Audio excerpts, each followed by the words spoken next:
For scores of FlySafair passengers that found themselves in the middle of a wage dispute between the airline and its pilots. I think, from traveling international, when you're traveling for so many hours and you hit the airports in South Africa and it's like, we're tired, we just want to get home, and coming in, if it has been cancelled, it is a little bit disappointing. There's nothing that we can actually do about it, and as Craig says, we'll just have to go to plan B. What that plan B is right now, if it is, I don't know yet. It's a little stressful. This morning we woke up and we saw on the news there's a striking going on. We were not sure if the flight's going to get cancelled or going to carry on, but it's going on. So we're still going to be going to Cape Town. But it's scary because my brother's got school, I've got to go to work. There's a lot of different stuff going on. We have to carry on with our lives. So with that being cancelled, it ruins, it causes disturbance into our lives. Thought we're going to have to stay a few nights in the hotel, we're going to have to make other plans, but luckily it's carrying on. It's been here at 6 o'clock early in the morning. Just 10 minutes before the departure, we were just told that it's closed, so we can't check in, we can't do nothing. And to our other colleagues, they were told the flights were being cancelled. And when we questioned it, we were told that the communication was sent out before. But we never received it. We never knew about the strikes and all that, which is really inconveniencing. Pilots belonging to trade union Solidarity withdrew their labor, leading to the cancellation of 26 flights.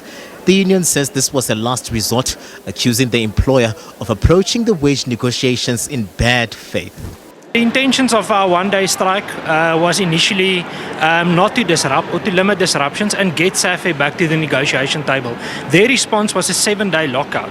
So even if our members want to return to work today, they can't because they are locked out. They are locked out for 7 days, and that lockout is on condition that they must accept the current offer on the table of 5.7%. If they don't accept it within this 7 days, the lockout will be extended for another 7 days. So our strike action, an extension of our strike notice for 14 days, was as a response to that. We are simply trying to match the company, but at the end of the day, one can also ascribe or should actually ascribe these disruptions to the company themselves, the same company that downplayed the impact of this over the whole weekend.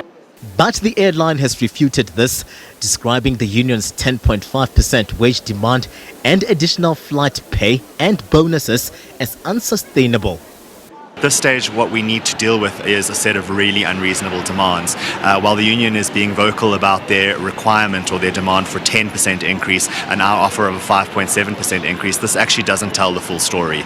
The reality is that's a 10% increase on basic pay. Pilots' remuneration is quite complex. It's nuanced. There are flight pay things, there are allowances that are considered, there are bonuses, and actually when one looks at the full cost to company increase that they are demanding, it's 20.1%. Now these are individuals who are well paid, they are competitively paid compared to other airlines. They're in the top 1% of earners. A captain will earn between 1.8 and 2.3 million rand a year, and so it's understandable that a 20.1% increase is absolutely economically not viable, and we need to balance the needs of those pilots with, of course, the sustainability of our business and the safeguarding the jobs for the 1,700 other people that we employ, especially in an economy where other major corporations are only able to offer 4% increases to their workers.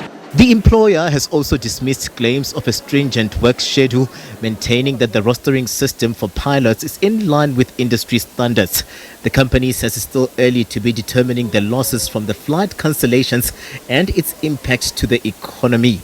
The two will now meet on Wednesday under the facilitation of the CCMA.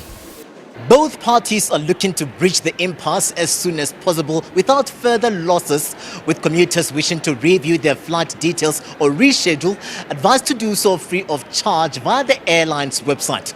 A commitment as well of an expedited refund process for those inconvenienced by the strike action. Katlego, Legodi, SABC News at the OR Tambo International Airport.